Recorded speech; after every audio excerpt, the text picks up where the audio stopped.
Welcome to the Taproom Exclusive. I'm Dean Zarbaugh. I'm here at Working Class Brewery. We have moved on to the Aviator IPA, a fantastic IPA. And in an IPA-driven market that we're in right now, and especially here in the Northeast Ohio area, I tell people a lot about this. I have friends in California and Florida and stuff, and they're always talking about how great their breweries and stuff are. I'm like, the per capita, I mean, ours, outside of Denver. I think Ohio's carved out a place in IPA. And this is fantastic. If you look at the awards coming out of Great American Beer Festival over the years, you know, you had obviously Fatheads come win awards for the Headhunter. Right. Their Juju, their double IPA.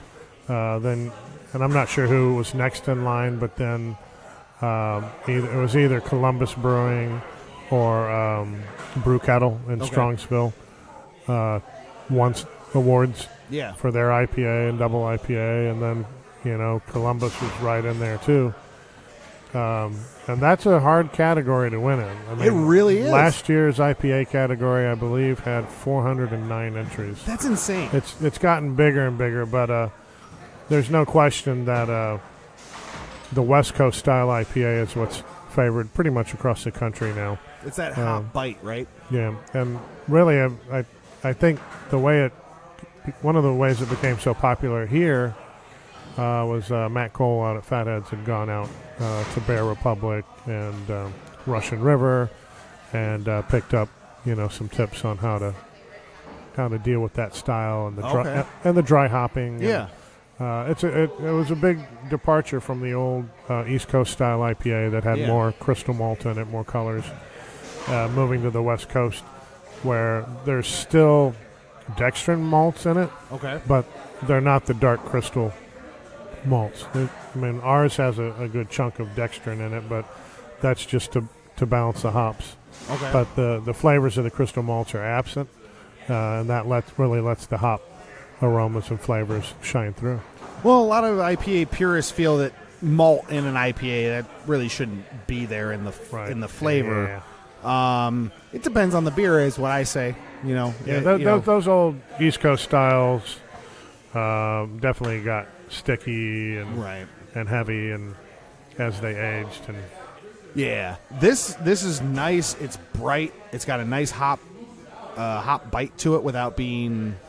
What's the ABV on this? About 7.5. Yeah, and that's a solid ABV for just an IPA. Right. Yeah, that's on the high end of the IPA category. But the whole IPA game has just risen and risen and risen. Where we're hopping it, how we're hopping it, the amount of hops we're throwing in it, that level of the dry hopping, and all that. That level of IPA has just risen and risen.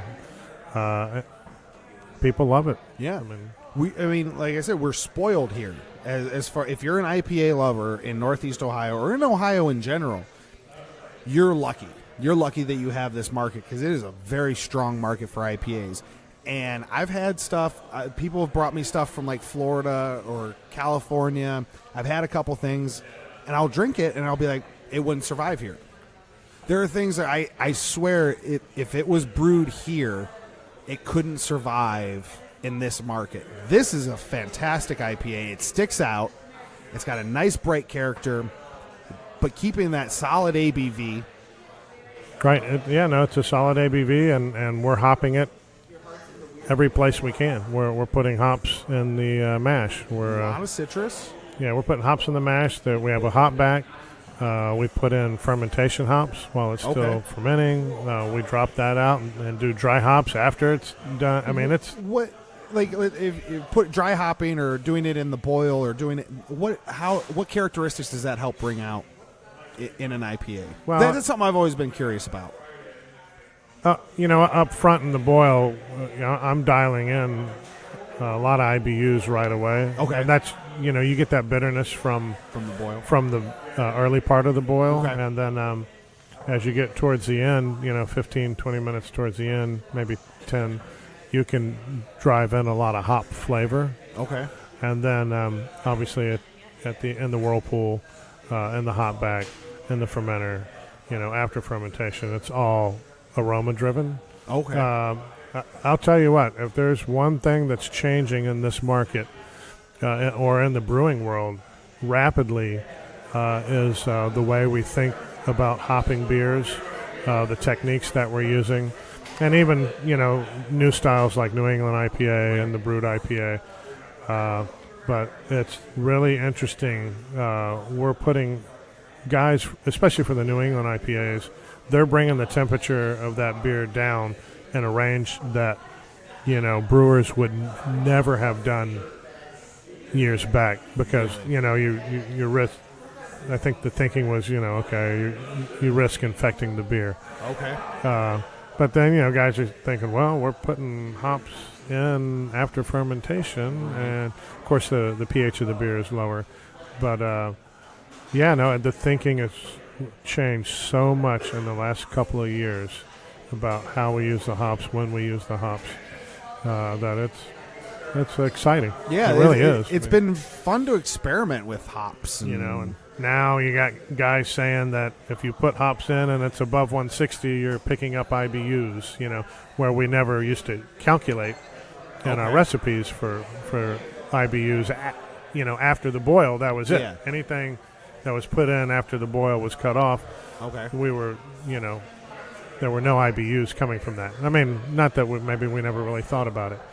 But now, the thinking is that anything above 160 degrees, you're actually picking up bitterness. Really? And the thinking's still changing because you can throw in all your hops at 160, you still get bitterness. A friend of mine did a beer. There were no hops in the boil. It was all put in at 160 degrees, where ideally you're not getting any IBUs, but the beer was still very well balanced with bitterness. That's crazy. So the thinking, it's still going to keep changing, I think. It seems to be a very evolving style. Oh, boy, you're not kidding. And I love the evolution of this style. We were talking in the last segment a little bit about how you kind of did the cucumber version of this. And have you ever experimented with anything else in an IPA? No, we did jalapenos, which worked really well.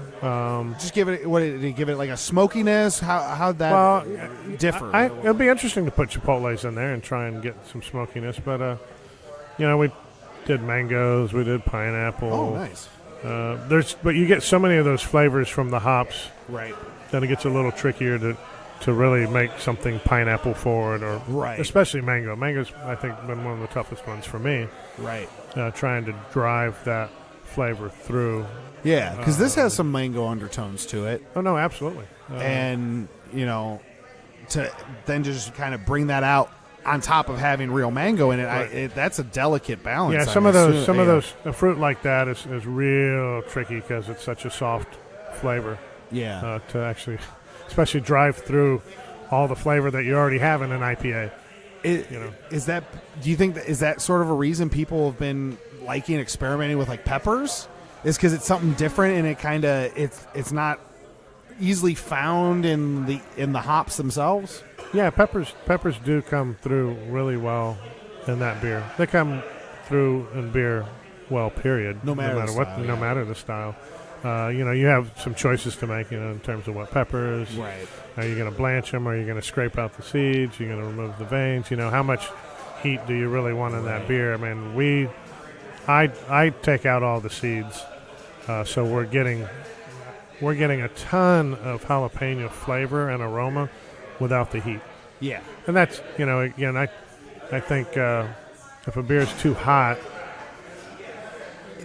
and you're reaching for a glass of milk or a glass of water or whatever, that's not fun anymore. Well, to me, I want to drink beer. I want to drink a lot of beer. Absolutely. Absolutely. If you can't throw it back, you're having a problem. There's an issue there.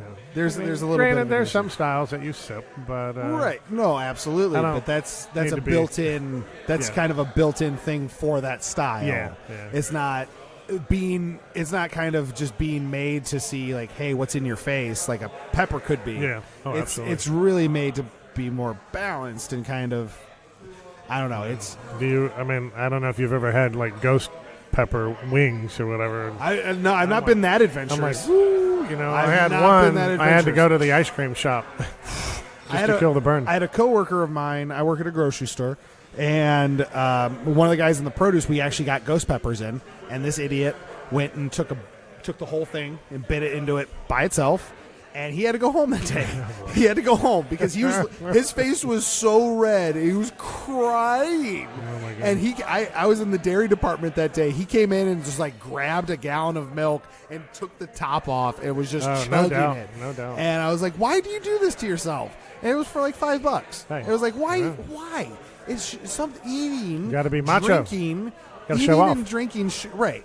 Eating and drinking shouldn't be that, though. It should be enjoyed. Yeah. It should be something that you can sit and enjoy with other people. It's not a contest. People like to challenge themselves. Maybe That's the contest. That's the day. The day it is these days. You know what I mean? It seems like every day. We got. How many ghost peppers can you eat in a day? Man versus food. Man right? versus food. That it just seems like there's always something with that.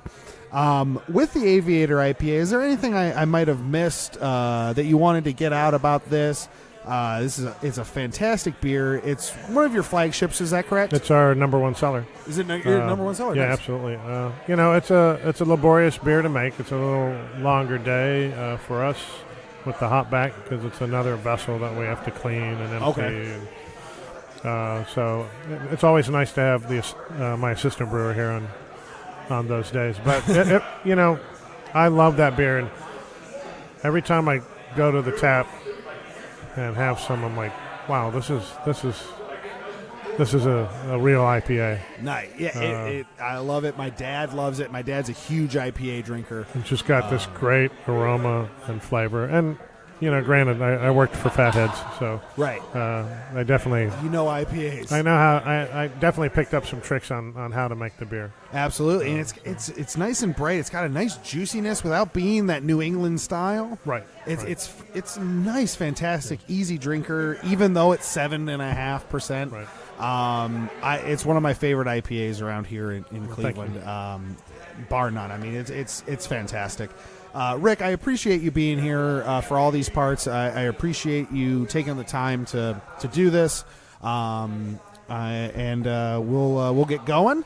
Thank you all for listening. Have a great night, and thank you, Rick, for being here. Thank you. Enjoy. Pleasure. Yeah.